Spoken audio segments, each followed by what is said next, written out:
అందరికీ నమస్కారం. విషయంలోకి వెళ్ళే ముందు చిన్న రిక్వెస్ట్. ఫేస్బుక్లో వీడియో చూస్తున్నవారు వీడియో మీద టచ్ చేయండి. ఫుల్ స్క్రీన్లో ప్లే అవుతుంది వీడియో. కింద ఫాలో బటన్ వస్తుంది. ప్లీజ్ రిక్వెస్ట్ ఫాలో చేయండి. యూట్యూబ్లో చూస్తున్నవారు కూడా ఈ వీడియో మీద టచ్ చేయండి. ఫుల్ స్క్రీన్లో వీడియో ప్లే అవుతుంది. కింద సబ్స్క్రైబ్ బటన్ వస్తుంది. ప్లీజ్ సబ్స్క్రైబ్ చేయండి. ఇంపార్టెంట్ వీడియోస్ పెడతాయి ఈ రోజు నుంచి. ఈ విషయంలోకి వెళ్దాం. విషయం ఏంటంటే రైతుల సమస్యల గురించి మాట్లాడదాం అనుకుంటున్నాను. మనకు దేశంలో కానీ మన రాష్ట్రంలో కానీ అందరికంటే ఎక్కువ మంది వ్యవసాయం మీద ఆధారపడి బతుకుతున్నారు. వ్యవసాయమే జీవనాధారం. వ్యవసాయం అనేది అవసరం. ఎందుకంటే ప్రపంచంలో ఏ ఒక్కరు బ్రతకాలన్నా ఆహారం తినాలి. ఆహారం తినాలంటే వివిధ రకాల పంటల్ని వ్యవసాయం చేసే రైతులు పండియాలి. రైతు బాగుంటేనే ఈ ప్రపంచం బాగుంటుంది. ఈ ప్రపంచంలో రైతుని మించిన గొప్పోడు లేడు. వ్యవసాయాన్ని మించిన గొప్ప పని లేదు. ఎగ్జాంపుల్ 2019-20 కరోనా సమయంలో అన్నీ బంద్ అయినాయి, కానీ ఒక్క వ్యవసాయమే బంద్ కాలేదు. వ్యవసాయం బంద్ అయితే ప్రపంచంలో మనుషులు ఒక్కరు కూడా బ్రతుకుతారు? వాళ్ళు ఏం తింటారు? అయితే వ్యవసాయం ఒక్కటి బంద్ కాలే అంటే ఎప్పటికీ కూడా వ్యవసాయం అనేది బంద్ కాదు. కానీ రైతు రాజు అవుతలేడు, రైతు అభివృద్ధి చెందలేడు, రైతు అప్పులలోనే ఉంటాడు. ప్రభుత్వాలు ఎన్నో పథకాలు ఇస్తున్నాయి. ఎన్ని పథకాలు ఇచ్చినా కానీ రైతులు అప్పులలోనే ఉంటుండు. ఎన్నో సబ్సిడీలు ఇస్తున్నాయి. రైతు బంధు, ఇప్పుడు రైతు భరోసా, ఒకప్పుడు రైతు బంధు, ప్లస్ రుణమాఫీలు, రైతు బీమాలు, వ్యవసాయ పరికరాలకు, పనిముట్లకు, యంత్రాలకు, మొదలు వాటికి సబ్సిడీలు, ఇట్లా ఎన్నో పథకాలు ఇచ్చినప్పుడు కూడా రైతు డెవలప్ అవుతాడు. రైతుకు కావాల్సింది ఏమున్నది? అసలు సమస్య ఎక్కడన్నదంటే మార్కెటింగ్. ఇప్పుడు చాలామంది రైతులు, లక్షలాది మంది రైతులు రాష్ట్రంలో, దేశంలో అయితే కోట్లాది మంది రైతులు వ్యవసాయం మీద ఆధారపడి జీవిస్తున్నారు. రకరకాల పంటలు పండిస్తారు. ఏ పంట పండించినా వాళ్ళు ఎక్కడ అమ్ముకోవాలి? వాళ్ళకి మార్కెట్ కావాలి కదా. తగినన్ని మార్కెట్లు లేవు మనకు రాష్ట్రంలో అయినా దేశంలో అయినా. కానీ రైతులు పండించిన పంట వాళ్ళు నేరుగా ప్రజలకు అమ్ముకోవడానికి తగినన్ని మార్కెట్లు లేవు. మార్కెట్లు అనేది కావాలి. మార్కెట్లు ఎవరు నిర్మించాలి? ప్రభుత్వమే నిర్మించాలి. కాబట్టి ప్రభుత్వానికి రిక్వెస్ట్ ఏంటంటే రైతులకు తగినన్ని మార్కెట్లు నిర్మించి కేవలం రైతులకే అప్పచెప్పండి, వ్యాపారులకు కాదు. మళ్ళీ వ్యాపారులకు అప్పచెప్తే రైతులు ఏ పంట పండించినా, ఎంత పంట పండించినా, ఎన్ని రకాల పంటలు పండించినా చివరకు వెళ్ళి వ్యాపారులకు అమ్ముకోవాల్సిన పరిస్థితి వస్తుంది. వ్యాపారులకు అమ్ముకున్న రోజులు రైతులు డెవలప్ అవుతారా? వాళ్ళకి లాభం వస్తుందా? రైతులు ప్రజల కోసం వ్యవసాయం చేస్తారు. కేంద్ర రాష్ట్ర ప్రభుత్వాల కోసం వ్యవసాయం చేయరు. కేవలం ప్రజల కోసం వ్యవసాయం చేస్తారు. ప్రజల్లో అందరూ ఉంటారు. ఉద్యోగులు, వ్యాపారులు, డాక్టర్లు, లాయర్లు, ఇంజనీర్లు, అందరూ ప్రజల్లో భాగం. ప్రజలందరి కోసం వ్యవసాయం చేస్తారు. ఇక్కడ ఏమవుతుందంటే రైతు ఏ పంట పండించినా తను పండించిన పంటను పట్టుకుపోయి మార్కెట్లో వ్యాపారులకు అమ్ముకోవాల్సిన పరిస్థితి ఉన్నది. గవర్నమెంట్ తగినన్ని మార్కెట్లు నిర్మించలేదు. మార్కెట్లు నిర్మించి కేవలం రైతులకే కేటాయిస్తే ఏ పంట పండించినా మార్కెట్లకి వెళ్ళి ప్రజలకు అమ్ముకుంటారు. ప్రజలు మార్కెట్లకు వచ్చి కొనుక్కెళ్తారు. కానీ తగినన్ని మార్కెట్లు కావాలి. ఎగ్జాంపుల్, ఇప్పుడు మనకు ఒక రాష్ట్రంలో వేలాది గ్రామాలు ఉంటాయి, 10,000 పైన గ్రామాలు ఉంటాయి. గ్రామానికి ఒక మార్కెట్ కట్టేయాలి. రైతు ఏ పంట పండించినా, వరి పండించినా రైస్ మిల్కి వెళ్ళి బియ్యం పట్టించుకొని బియ్యం నూకల్ని నేరుగా ప్రజలకు అమ్ముకుంటాడు. పండ్ల తోటలు పెట్టినా వాళ్ళ పండ్లు, కాయలు తీసుకొచ్చుకొని మార్కెట్లో పెట్టి ప్రజలకు అమ్ముకుంటారు. పూల తోటలు పెట్టినా ఏ రకాల ఫ్లవర్స్ను పండిస్తారో వాటిని మార్కెట్కి తీసుకొచ్చి ప్రజలకు అమ్ముకుంటారు. కూరగాయలు ప్రతిరోజు అవసరం. కూరగాయలు పండిస్తే కూడా వాళ్ళు డైరెక్ట్ మార్కెట్లో పెట్టుకొని ప్రజలకు అమ్ముకుంటారు. ఇప్పుడు గ్రామాలలో తక్కువ జనాభా ఉంటారు. చిన్న గ్రామాల్లో 500, 300 ఇట్లా ఉంటారు. కొన్ని గ్రామాల్లో 1000 మంది ఉంటారు. కొన్ని గ్రామాల్లో 2,000 మంది, కొన్ని గ్రామాల్లో 4,000 మంది, పెద్ద గ్రామాల్లో 4,000-5,000 మంది ప్రజలు ఉంటారు. అంటే తగినంత. ఇప్పుడు ఒక గ్రామంలో ఒక చిన్న మార్కెట్, రేకుల షెడ్లు వేసి ఈ సిమెంట్ ఇటుకలతో కూడా మార్కెట్ కట్టచ్చు. వాళ్ళకి వర్షానికి తడవకుండా, ఎండకుండా, చలికి ఇబ్బంది కాకుండా చిన్న మార్కెట్లు కట్టి ప్రజలకు ఇస్తే వాళ్ళు డెవలప్ అవుతారు. మార్కెట్లు కట్టాలి. ఇప్పుడు ఎగ్జాంపుల్, తెలంగాణ రాష్ట్రం విషయానికి వస్తే ఒక్క సంవత్సరంలో 18,000 కోట్ల రైతు బంధు ఇస్తున్నామని గవర్నమెంట్ అంటుంది. అంటే 2 టర్ములు ఇస్తుంది. సుమారు 70 గత మన లేటెస్ట్గా వేసిన రైతు భరోసా 70 లక్షల మంది రైతులకు వేసినామని అంటున్నారు. 9,000 కోట్లు. ఎగ్జాంపుల్, ఇదే విషయం మాట్లాడితే 2024 సంవత్సరం వానాకాలంలో రైతు బంద్ వేయాలి, 9,000 కోట్లు. ఎగ్జాంపుల్, 1 కోటి రూపాయలకు ఒక మార్కెట్ నిర్మించినా కానీ తెలంగాణ రాష్ట్రంలో 9,000 మార్కెట్లు కట్టచ్చు. మనకు సుమారు మొన్న లేటెస్ట్గా అనౌన్స్ చేశారు 12,788 గ్రామ పంచాయతీలు అని. సుమారు 13 పల్లెలు, గ్రామ పంచాయతీలు అన్నీ కలుపుకుంటే 13,000 పైన ఉన్నాయి కావచ్చు. విలేజ్కి ఒక 30 నుంచి 40 లక్షలకు ఒక రూపాయలు ఖర్చు పెట్టి ఒక మార్కెట్ కట్టించినా కానీ తెలంగాణ మొత్తం ప్రతి పంచాయతీలో గ్రామాల్లో ఆ, మార్కెట్లు నిర్మించడానికి ఎంత ఖర్చు అవుతుంది? సుమారు 5,000 కోట్ల ఖర్చు అవుతుంది. అంటే ఒక్కసారికి ఇచ్చే అంటే సగం 1 ఇయర్ కాదు, 6 నెలలకు ఒకసారి ఇస్తారు కదా 2 టర్మ్లో. ఒక టర్మ్ ఇచ్చే రైతు బంధులో సగం ఖర్చు అయితే ప్రతి గ్రామంలో మనం మార్కెట్ కట్టచ్చు. అప్పుడు రైతులు ఒకటే వరి పండియాల్సిన అవసరం ఉండదు. ఇప్పుడు ఎందుకంటే మార్కెటింగ్ సమస్య వల్లే ఒకే రకమైన పంటలు ఎక్కువ మంది పండిస్తారు. ఇప్పుడు లక్షలాది మంది వరి పండిస్తారు. ఇప్పుడు ప్రతి గ్రామంలో మార్కెట్ ఉందనుకోండి, వాళ్ళు అమ్ముకునడానికి మార్కెట్ ఉంది కదా అని చెప్పేసి వరి పండియడానికి ఇష్టపడకపోవచ్చు. వరిని తగ్గించి ఇతర పంటల వైపు మొగ్గు చూపించవచ్చు. ఎందుకంటే వేరే పంటలు పెడితే లాభం వస్తుంది.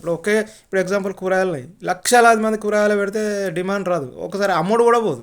ఎందుకంటే ఇప్పుడు ఒక 1000 మందికి కూరగాయలు అవసరం అనుకోండి, 1,00,000 మందికి అవసరం ఉన్న కూరగాయలు పండిస్తే ధరాచుడు అనే విషయాన్ని పక్కకు పెడితే మంచి ధర రాదు, ప్లస్ అమ్ముడు కూడా పోదు. అలాంటి పరిస్థితి ఏర్పడుతుంది. అప్పుడు ఏం చేయాలంటే మన గవర్నమెంటే, ఇప్పుడు ప్రతిదీ గవర్నమెంట్ దగ్గరే ఉంది.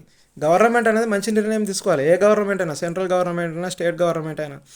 ఇప్పుడు మనకు మార్కెటింగ్ సమస్య అనేది రైతులు ఎన్ని రకాల పంటలు పండించవచ్చు, ఎన్ని మార్కెట్లు అవసరం, వాళ్ళకి తగినన్ని మార్కెట్లు కట్టిస్తే రైతుకు అసలు అతి ముఖ్యమైన సమస్య మార్కెటింగ్ అనేది సౌకర్యం కల్పిస్తే, అది కూడా దళారీ వ్యవస్థను లేకుండా చేసి వ్యాపారుల వ్యవస్థను రద్దు చేసి కేవలం డైరెక్ట్ రైతులే తమ పండించిన పంటల్ని నేరుగా ప్రజలకు అమ్ముకునే అవకాశం ప్రభుత్వం గారికి కల్పించినట్టయితే ప్రతి రైతు అభివృద్ధి చెందుతాడు, రైతు రాజు అవుతాడు. కానీ ఇక్కడ ఏమవుతుందంటే, ఇప్పుడు ఎగ్జాంపుల్ రైతుల పరిస్థితి ఎట్లుందంటే, ఒక రైతు కూడా తన కూతుర్ని ఇంకొక యువకునికి, వ్యవసాయం చేసే యువకునికి ఇచ్చి వివాహం చేసే పరిస్థితి లేదు. ఎందుకంటే ఒక రైతు తన కూతుర్ని మరొక యువ రైతుకు వ్యవసాయం ఇవ్వడానికి ఇష్టపడతలేదు. ఎందుకంటే కారణాలు ఉన్నాయి.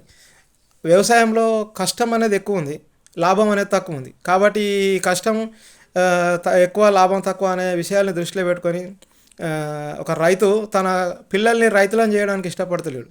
వేరే రంగాల్లో స్థిరపడాలనే ఉద్దేశం రైతులు ఆలోచిస్తారు. కాబట్టి ఇక్కడ ఏంటంటే అన్నిటికంటే ప్రపంచంలో వ్యవసాయం ముఖ్యం. ఎందుకంటే ఎన్ని కోట్లు ఉన్న వ్యక్తి అయినా కానీ అన్నం తింటేనే కదా బ్రతకగలుగుతాడు. తినేది అన్నమే కదా, డబ్బులు తినలేడు కదా.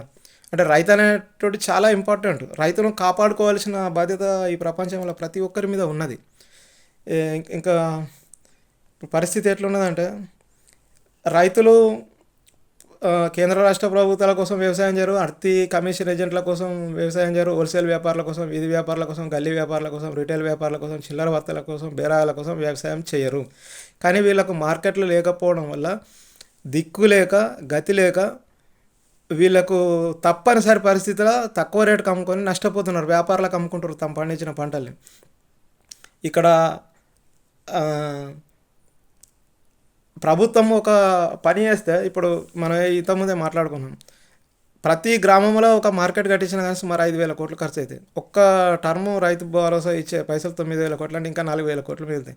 4,000 కోట్లతో ₹1,00,00,000 ఒక మార్కెట్ నిర్మించినా కానీ తెలంగాణ రాష్ట్రంలో పట్టణాలలో, నగరాలలో 4,000 మార్కెట్లు నిర్మించవచ్చు. సమస్య పరిష్కారం అవుతుంది కదా. ప్రభుత్వం ఈ దిశగా ఎందుకు ఆలోచన చేయలేదు? చేయాలని మేము రిక్వెస్ట్ చేస్తున్నాం బహిరంగంగా. మార్కెట్లో కూడా సాయంత్రం 5 నుంచి 11 గంటల వరకు ఓపెన్ చేస్తే రైతులు పొద్దున 6 గంటల నుంచి సాయంత్రం 5 గంటల వరకు పని చేసుకొని చేనులలో వాళ్ళు కూరగాయలు తెంపుకొని సాయంత్రం 5 గంటలకు వచ్చి నైట్ 11 దాకా మార్కెట్లలో అమ్ముకొని నైట్ 11కి ఇంటికి పోయి తెల్లారి 6 గంటల వరకు నిద్రపోతారు, విశ్రాంతి తీసుకుంటారు. ఇక్కడ వ్యాపారులతోని, బేరాలతో అవసరం ఉండదు. ప్రతి గ్రామంలో ఒక మార్కెట్ నిర్మిస్తే వారసంతలతో, అంగళ్ళతో కూడా అవసరం ఉండదు. ఇంకొకటి, రైతుల ప్రధాన సమస్యలు ఏంటంటే గిట్టుబాటు ధర లేదు, పంటలకు మద్దతు ధర లేదు, మార్కెటింగ్ సౌకర్యం లేదు, దళారీ వ్యవస్థ, వ్యాపార వ్యవస్థ రోజు రోజుకు పెరిగిపోతున్నాయి. రైతులు చాలామంది ఒకే రకమైన పంటను వేస్తున్నారు. వాళ్ళు వేయాలని కాదు, మార్కెట్లు లేకపోవడం వల్ల తమ పండించిన పంట ఎక్కడ అమ్ముకోవాలని అర్థం కాకపోవడం వల్ల అట్లా చేస్తారు. ఇది ఇప్పుడు ఎగ్జాంపుల్ వరి పంట పండిస్తారు ఒక రాష్ట్రంలో, ఎగ్జాంపుల్ దేశంలో వరి పంట పండించేటోళ్ళకు బియ్యం మార్కెట్లు నిర్మించి కట్టించి రైతులకు ఇస్తే వాళ్ళు వాళ్ళ వడ్లను తీసుకుపోయి రైస్ మిల్లులో బియ్యం పట్టించి బియ్యం నూకల్ని నేరుగా మార్కెట్లోకి వచ్చి ప్రజలకు అమ్ముకుంటారు. సమస్య పరిష్కారం అయిపోతుంది. ఇప్పుడు దొడ్డు వడ్లకు కూడా ఎగ్జాంపుల్ ₹3,000 చేస్తే రైతులకు లాభం ఉంటుంది, ఎందుకంటే వ్యవసాయంలో ఖర్చులు పెరిగినాయి. సన్న వడ్లకు 3,500 చేస్తే రైతులకు బాగుంటుందని మా ఆలోచన. ప్రభుత్వాన్ని రిక్వెస్ట్ చేస్తున్నాం. ఇంకొకటి ఏంటంటే, ప్రభుత్వం తగినన్ని రైస్ మిల్లులు కూడా నిర్మించేయాలి. అప్పుడే వరి పండిస్టోళ్ళు వాళ్ళ వడ్లను తీసుకుపోయి బియ్యాన్ని నూకలు చేయగలుగుతారు. వాటిని మార్కెట్‌కి తీసుకొచ్చుకొని అమ్ముకోగలుగుతారు. ఇప్పుడు తెలంగాణ రాష్ట్రంలో మొక్కజొన్న పండించేటోళ్ళు చాలామంది ఉన్నారు. ఆంధ్ర రాష్ట్రంలో కూడా బాగున్నారు. దేశంలో కూడా బాగున్నారు. వీళ్ళకి తగినన్ని మార్కెట్లు నిర్మించిస్తే రైతులకు వాళ్ళ మక్కకాయలను రూపాయికో, రూ. 2కో వ్యాపారులకు అమ్ముకోవాల్సిన కర్మ ఉండదు. మంచి లాభానికి అమ్ముకుంటారు. మార్కెట్‌లోకి తీసుకొస్తారు. నేరుగా ప్రజలకు అమ్ముకుంటారు. ఇప్పుడు ఇంటిగ్రేటెడ్ మార్కెట్లు ఉన్నాయి. వాటిని అన్నిటి రైతు బజార్లుగా మార్చి కేవలం రైతులకే అప్పచెప్పాలి. అప్పుడు రైతులు బాగుపడతారు. పల్లికాయ పండించేటోళ్ళు చాలామంది రైతులు ఉన్నారు. వాళ్ళు ఇప్పుడు దుకాణాలలో ఏమో పల్లీలు రూ. 130 నుంచి రూ. 140 వరకు ఉన్నాయి. ఇప్పుడు పల్లికాయ గవర్నమెంట్ రూ. 50 ఉండే. మొన్న ఎంఎస్పీ ధర రూ. 60 అయింది. రూ. 60 నష్టమే. ఇప్పుడు పల్లికాయ మార్కెట్లు కట్టించి రైతులకు అప్పచెప్తే వాళ్ళు డైరెక్ట్ ప్రజలకు అమ్ముకుంటారు. 80, 90, రూ. 100 పల్లికాయ అమ్ముకుంటారు. డెవలప్ అవుతారు. ఇప్పుడు కంది పంటలు ఇప్పుడు చాలామంది వేస్తారు. కందికాయలు కూడా కిలో రూ. 50, మనం మార్కెట్లో తీసుకొచ్చి అమ్ముకోవచ్చు. మార్కెటింగ్ సౌకర్యం ఉండాలి. మార్కెట్లు కట్టాలి. పండ్ల తోటలు చాలామంది పెడుతున్నారు. వాళ్ళు కాయలు పండ్లు ఎక్కడ అమ్ముకుంటారు? వాళ్ళకు పండ్ల మార్కెట్లు నిర్మించి రైతులకే కేటాయిస్తే వాళ్ళు పండించిన పంట ఏదైతే ఉన్నదో పండ్లు అన్ని రకాలు మామిడి, జామ, దానిమ్మ, ఈ బత్తాయి ఇట్లాంటి రకరకాల పండ్లను తీసుకొచ్చి నేరుగా ప్రజలకు అమ్ముకుంటారు. పూల తోటలు సాగు చేసేటోళ్ళు పూల తోటలు సాగు చేసేటోళ్ళు వాళ్ళ పూలను ఎక్కడ అమ్ముకోవాలి? మార్కెటింగ్ లేకపోతే. పూల తోటలు సాగు చేసే రైతుల కోసం కూడా ప్రత్యేకమైన మార్కెట్ అనేది నిర్మించి గవర్నమెంట్ రైతులకు కేటాయిస్తే పూల తోటలు సాగు చేసేటోళ్ళు వచ్చి వాళ్ళు మార్కెట్లోకి తీసుకొచ్చి వాళ్ళ పువ్వులను ఫ్లవర్స్ అన్ని రకాల పువ్వులు గులాబీ, మల్లె, చామంతి ఇట్లాంటివన్నీ, బంతి ఇవన్నీ ప్రజలకు అమ్ముకుంటారు. ఇంకా కూరగాయలు అమ్ముకునేట్ల పరిస్థితి అయితే ఘోరంగా ఉంది. రోడ్ల మీద అమ్ముకునే పరిస్థితి ఉంది. కూరగాయలకు తగినన్ని మార్కెట్లు నిర్మించి రైతులకే కేటాయించాలి. వ్యాపారులకు దళారులకు కేటాయించదు. అప్పుడు ఏమవుతుందంటే రైతు తను తక్కువ రేటుకి అమ్ముకోవాల్సిన అవసరం ఉండదు. తను పండించిన కూరగాయలను మంచి లాభానికి నేరుగా ప్రజలకు అమ్ముకుంటారు. తగినన్ని మార్కెట్లు ఉండాలి. ఇప్పుడు ఎగ్జాంపుల్ ఒక 10 లక్షల జనాభా ఉన్న ఒక పట్టణంలో, నగరంలో ఒకటే మార్కెట్ ఉంటే అందరు అక్కడికి వస్తే ఎంత ట్రాఫిక్ ఇబ్బంది అవుతుంది.